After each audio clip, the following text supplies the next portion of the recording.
ഒരു ഗ്രാമത്തിന്റെ പ്രാർത്ഥന ഫലം കണ്ടു. വിനീതിന്റെ ഓപ്പറേഷൻ വിജയകരമായി പൂർത്തീകരിച്ചു. 4 ദിവസം കൊണ്ട് നാട്ടുകാർ പിരിച്ചെടുത്തത് 3 ലക്ഷം രൂപ.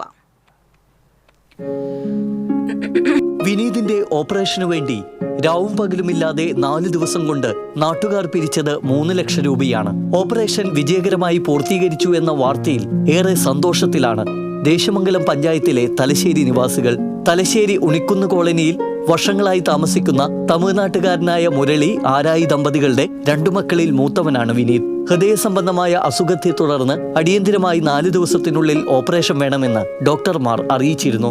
ഇതേ തുടർന്നാണ് പഞ്ചായത്ത് അംഗങ്ങളായ KA ഇബ്രാഹിം ചെയർമാനായും MP മധു കൺവീനറായും CP രാജൻ ട്രഷററായും കമ്മിറ്റി രൂപീകരിച്ച് പണം സമാഹരിക്കാൻ ആരംഭിച്ചത്.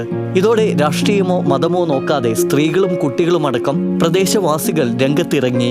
20 ദിവസങ്ങൾക്ക് മുമ്പ് വിനീതിന്റെ സഹോദരി 13 വയസ്സുള്ള വിനീത സ്കൂളിൽ കുഴഞ്ഞു വീണ് മരിച്ചിരുന്നു. ഈ വിവരം അറിഞ്ഞതോടെ വിനീതും ദേഹാസ്വസ്ഥത വന്ന് തളർന്നു വീണു.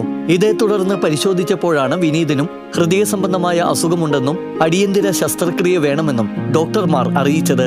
ഇതേ തുടർന്നാണ് നാട്ടുകാരുടെ നേതൃത്വത്തിൽ തുക സമാഹരിച്ച് ഓപ്പറേഷൻ നടത്തിയത്. TC വിനോസ്, ചെറുതുരുത്തി.